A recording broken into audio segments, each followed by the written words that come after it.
तो hello friends, मैं हूं राहुल कुमार। जितने भी बीएसएससी सेकंड इंटर लेवल के कैंडिडेट हैं जिन्होंने बीएसएससी का फॉर्म फिल किया, उनके लिए बहुत ही अच्छी वैकेंसी सेंट्रल गवर्नमेंट की तरफ से एसएससी जीडी की आने वाली है। नेक्स्ट मंथ से 5 सितंबर से इसका फॉर्म फिल करना स्टार्ट हो जाएगा और अच्छा खासा वैकेंसी आएगा। लगभग 40 से 50 हज़ार पहले भी आता था। अभी वैकेंसी के बारे में बताया नहीं है कितना मतलब आएगा, लेकिन ये सब क्या है, इस एग्जाम का क्या, लास्ट तक होते होते वैकेंसी बहुत हो जाती है, तो लगभग 40 से 50 हज़ार वैकेंसी आएगी। लेकिन इसमें क्राइटेरिया क्या है कि इसमें एज का जो है बाउंडेशन है, ठीक है। जैसे जनरल कैटेगरी के लिए 18 से 23 साल रखा हुआ है, ओबीसी के लिए 18 से 26 साल और एससी एसटी के लिए 18 से 28 साल तक, मतलब ये एज का बाउंडेशन है। इसी तरह फीमेल कैंडिडेट का भी सेम ही है। और एक फ़ायदा है कि इसमें फीमेल कैंडिडेट का अलग से कट ऑफ जारी होता है, ठीक है। मेल का अलग रहता है, फीमेल का कैंडिडेट का अलग कट ऑफ रहता है। और कुछ जगह अगर आपका स्टेट, आपका डिस्ट्रिक्ट नक्सली प्रभावित एरिया से है तो वहाँ पे भी आपको 2 से 5% का छूट मिलता है। अगर मान लो कट ऑफ 50, 55, 60, 70 जाता है तो आपको 5-10 मार्क्स का छूट मिलेगा। तो ये सब बिहार वालों को बहुत फ़ायदा है। और इसमें जो है आपको नॉर्मल चीज़, ज़्यादा कुछ एजुकेशन क्वालिफिकेशन लगेगा नहीं। 10th पास होना चाहिए, बस आपका 18 साल एज होना चाहिए। 10th के बाद आप क्या किए हो इससे इसको कोई मतलब नहीं। 10th पास होना चाहिए, रिकॉग्नाइज्ड बोर्ड से होना चाहिए। दूसरा चीज़, जो फीमेल कैंडिडेट है उनका जो है हाइट 157 सेंटीमीटर और मेल कैंडिडेट का वन, ध्यान नहीं आ रहा मेल कैंडिडेट का कितना, लेकिन वो बाद में आपको जब स्क्रीन पे दिखेगा कि मेल और फीमेल का कितना रहना चाहिए। दौड़ है फीमेल कैंडिडेट का 8.5 मिनट में 1.6 किलोमीटर और मेल का है 5 किलोमीटर 24 मिनट में, ठीक है। ये तो पहले पीटी होगा। पीटी क्योंकि एग्जाम का जो है डेट दे चुका है, जनवरी फरवरी के बीच एग्जाम होगा, तो इसके अकॉर्डिंग अगर सितंबर में क्या कहता है फॉर्म निकला तो 1-1.5 महीना तो फॉर्म का दे देता है, सितंबर अक्टूबर तक फॉर्म करेगा। तो अभी ये नहीं बोला है कि पहले एग्जाम होगा कि पहले दौड़ होगा, तो मेरे हिसाब से तो पहले एग्जाम ही होना चाहिए, क्योंकि एग्जाम का डेट इतना जल्दी दे दिया। बाकी बात जैसे ही नोटिफिकेशन आएगा तो आपको सब कुछ बता दिया जाएगा कि पहले एग्जाम होगा कि दौड़ होगा, ठीक है। सिलेबस क्या है, आपको जो बीएसएससी का सिलेबस है लगभग सेम ही सिलेबस है। इसमें भी 20 आपसे मैथ पूछा जाएगा, 20 रीजनिंग रहेगा। हर क्वेश्चन 2 मार्क्स करेगा, 20 मैथ, 20 रीजनिंग, 20 जीके जीएस और इंग्लिश या हिंदी ऑप्शनल रहता है। अगर आपको इंग्लिश बनाना है तो इंग्लिश बनाओ, हिंदी बनाना है तो हिंदी बनाओ। तो एक फायदा बिहार वालों के लिए ये है कि इंग्लिश नहीं पूछा जा रहा है, ऑप्शनल है, ठीक है। और मैथ जैसे बहुत सारे ऐसे कैंडिडेट है, फीमेल कैंडिडेट है जिनको लगता है कि उनका मैथ कमजोर है, तो 20 मार्क्स का ही मैथ है, ठीक है। और 20 रीजनिंग रहेगा, 20 जीके जीएस रहेगा। जीके भी ऐसा नहीं कि बहुत है, जीके भी नॉर्मल ही है, ठीक है। तो आपका तैयारी अगर बीएसएससी का आप अच्छे से कर लोगे, और अभी आप टीसीएस के अकॉर्डिंग भी चल रहे हो, बहुत सारा ऑनलाइन बीएसएससी का ऑनलाइन एग्जाम होने वाला है, तो उसका भी तैयारी हो जाएगा और इसका भी तैयारी हो जाएगा, ठीक है। इसमें दिक्कत कहाँ पे होता है वो आपको बताते हैं कि जो फॉर्म फिल करने टाइम जो है, बहुत सारे जो बिहार के लोग हैं उनको पता नहीं रहता कि डॉक्यूमेंट क्या क्या यूज़ होगा, तो वो क्या करते हैं, स्टेट गवर्नमेंट का जो एनसीएल बनाए हुए रहते हैं वही अपलोड कर देते हैं। तो वैसा नहीं करना है, आपको क्रूशियल डेट रहेगा, जल्दी से जाके जब तक फॉर्म का लास्ट डेट है, मतलब लगभग सोच लो आपके पास 1 महीना है, 1 महीना से पहले आप ओबीसी सर्टिफिकेट, अगर आप ओबीसी हो तो ओबीसी सर्टिफिकेट, एससी एसटी का ऐसे लगता है मेरे को बना ही रहता है। ओबीसी सर्टिफिकेट में गवर्नमेंट ऑफ इंडिया लिखा रहना चाहिए। आपका किसी से भी साइन हो, एसडीएम हो या रेवेन्यू ऑफिसर हो, किसी से भी साइन हो चलेगा, लेकिन उसमें क्या होना चाहिए, गवर्नमेंट ऑफ इंडिया लिखा हुआ होना चाहिए। ईडब्ल्यूएस जो कैंडिडेट है उनको फाइनेंशियल ईयर देखा जाता है आपका इनकम सर्टिफिकेट का और ईडब्ल्यूएस सर्टिफिकेट का, तो उसके अकॉर्डिंग आप बना के रख लेना। एससी एसटी का भी सेम ही है, अगर आपके पहले से नहीं है तो वो बना के रख लेना, नहीं तो क्रूशियल डेट के बाद करेगा तो आपको किसी भी हाल में आपको नहीं लिया जाएगा। अगर आप 1 नंबर पे भी हो जाओगे तो आपको नहीं मिलेगा, ठीक है। तो इसलिए ओबीसी सर्टिफिकेट और जाति आय ये सब बनवा के रखना, ठीक है। पहले पीटी, इस एग्ज़ाम में क्या क्या पीटी है, मेंस है, और सॉरी पीटी है, दौड़ होने के बाद मेडिकल होगा, फिर आपका सिलेक्शन हो जाएगा, ठीक है। अलग अलग कटअप जारी होता है क्योंकि अलग अलग पोस्ट है, जैसे इसमें पोस्ट होता है सीआईएसएफ, बीएसएफ और भी बहुत सारा पोस्ट होता है, ठीक है। तो हर पोस्ट के लिए अलग अलग कटअप रहता है। सीआरपीएफ भी शायद इसी से लिया जाता है।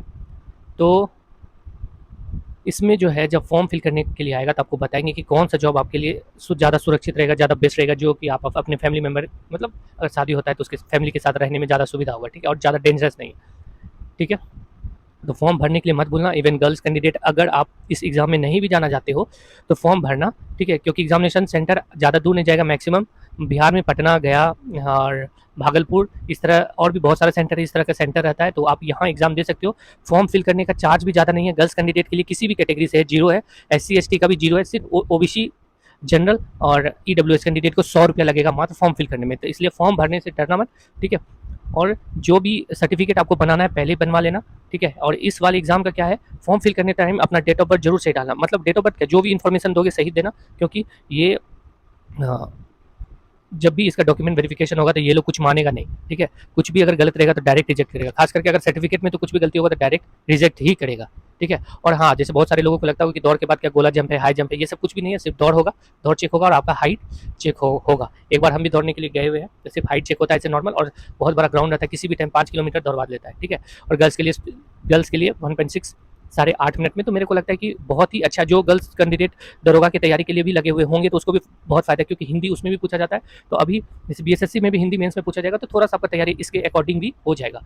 तो ऐसा नहीं कि आप ये मत सोचना कि मैं इसका तैयारी नहीं कर रही हूँ या मैं इसका तैयारी नहीं कर रहा हूँ तो फॉर्म नहीं फिल करना। जो आप बीएसएससी का पढ़ेंगे लगभग वही क्वेश्चन आएगा, उससे अलग कुछ भी नहीं आएगा। थोड़ा सा हिंदी का बात है, तो हिंदी एग्जामिनेशन का जब फॉर्म एडमिट कार्ड आ जाएगा तो 10 दिन पहले पढ़ के चले जाना। देखो एक चीज़ ये है कि बीएसएससी का एग्जैक्ट कब होगा एग्जाम, इसका कोई भी अभी ये नहीं है। अभी हम लोग जैसे बोल रहे हैं कि दिसंबर तक में होगा, लेकिन अगर दिसंबर तक में भी नहीं हुआ तो क्या कर सकते हैं, ठीक है। उससे अच्छा होगा कि इसका एग्जाम हो जाएगा, फिर दौर होगा, फिर इसका ज्वाइनिंग हो जाएगा।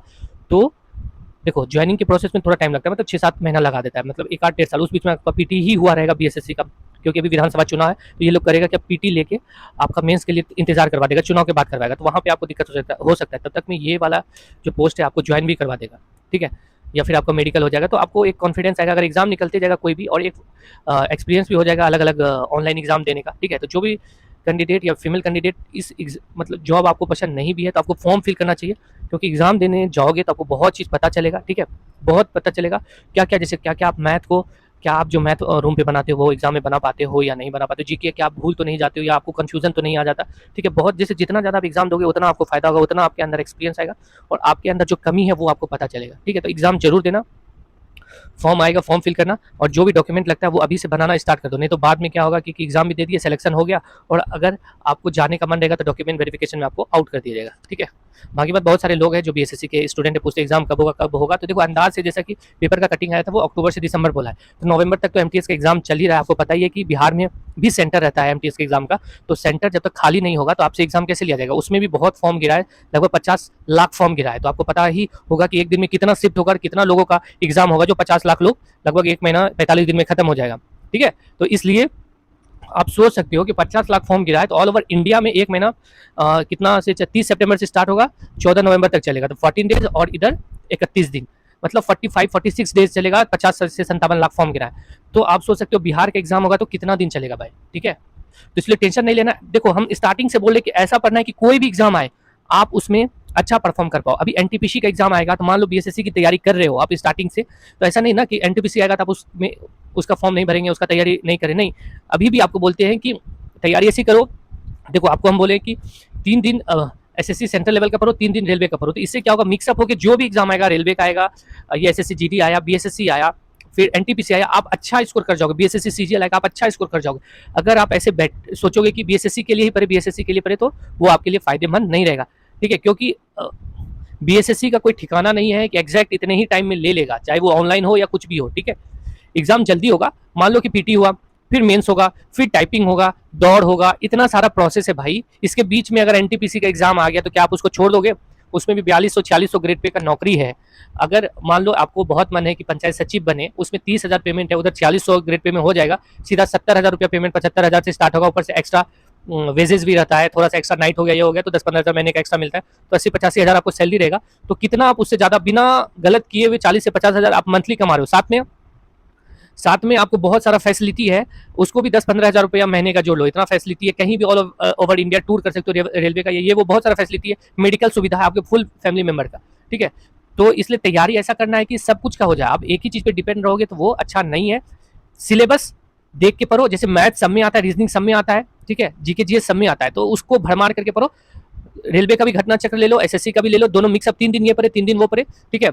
जैसे जो अलग अलग सब्जेक्ट पढ़ना, उसमें अगर पॉलिटी स्टार्ट किए हो तो एक में पॉलिटी स्टार्ट किया हो तो एक में जीके का हिस्ट्री स्टार्ट करना। तो इस तरह से क्या होगा, आपको दोनों तरह से तैयारी हो जाएगा, ठीक है। जब इसका हिस्ट्री खत्म हो जाएगा, उसका पॉलिटी खत्म हो जाएगा, तो फिर दोनों में फिर कुछ अलग अलग स्टार्ट करना, तो आपको फायदा करेगा, फायदे में रहोगे। देखो जो भी हम बता रहे हैं वो एक जेन्युइन कैंडिडेट, एक मीडियम कैंडिडेट के लिए जो फायदेमंद है वो। हाँ, आप अगर बहुत तेज हो पढ़ने में तो आपका तो अलग ही बात है, और आप एकदम लो हो तो मेरे अकॉर्डिंग चलो, हम विश्वास दिलाते हैं आपका सिलेक्शन जरूर हो जाएगा। अगर अभी आपको 70-75 मार्क्स आ रहा है कोई भी सेट में तो आपका सिलेक्शन हो जाएगा, ठीक है। मिलेंगे नेक्स्ट वीडियो में, और नए हो तो चैनल को सब्सक्राइब करके रखना। कुछ भी दिक्कत होता है तो बीएसएससी राहुल सॉल्यूशन करके वो आपको कमेंट सेक्शन में डाल देंगे लिंक, वहां पे आप जाके जुड़ो, आपको बहुत फायदा करेगा। कुछ भी दिक्कत होता है तो आप वहां से पूछ सकते हो, ठीक है। चलो भाई, और कोई भी एग्जाम आता है भाई उसका फॉर्म फिल करो, जितना ज्यादा एग्जाम दोगे ना उतना एक्सपीरियंस आएगा।